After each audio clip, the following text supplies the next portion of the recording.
Side करो, एक बात बताओ कि चांदी और सोने में से क्या मूल्यवान है। तो पंडित जी के बेटे ने तपाक से जवाब दिया कि पापा सोना मूल्यवान है। पंडित जी ने कहा बेटा उत्तर तो तुमने बिल्कुल सही दिया, फिर राजा साहब ये क्यों कह रहे थे कि आपका बेटा जो है मूर्ख है, उसे सोने और चांदी में क्या मूल्यवान है पता ही नहीं है। बेटा सारी बात समझ गया। बेटे ने कहा पापा आप बैठिए। पिताजी मैं आपको सिर्फ एक बात बताना चाहता हूँ कि जब रोजाना सुबह अपने स्कूल जाता हूँ ना, विद्यालय के लिए निकलता हूँ जिस रास्ते से, राजा साहब वहां पर खुले में दरबार लगाते हैं और राजा साहब वहाँ पर उनके दरबार में बड़े सारे लोग आते हैं, प्रतिष्ठित लोग आते हैं, मुझे भी बुलाते हैं। मैं वहाँ जा रहा होता हूँ रास्ते से और बुला करके बस एक काम कहते हैं कि बेटा मेरे एक हाथ में सोने का सिक्का है, दूसरे हाथ में चांदी का सिक्का है, तुम्हें जो ज्यादा मूल्यवान लगता है उसे उठा करके ले जाओ। मैं रोजाना वहाँ से चांदी का सिक्का लेकर के आ जाता हूँ। फिर लोग मेरी मजाक उड़ाते हैं, मैं तो चुपचाप घर आ जाता हूँ।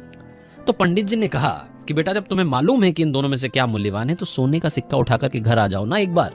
बार बार मेरी फजीयत तुम्हारी फजीयत क्यों करवा रहे हो इतने सारे लोगों में। बेटा जोर से हंसने लगा, बोला कि पिताजी मेरे साथ आइए। पिताजी को अंदर लेकर के गया। उसने संदूक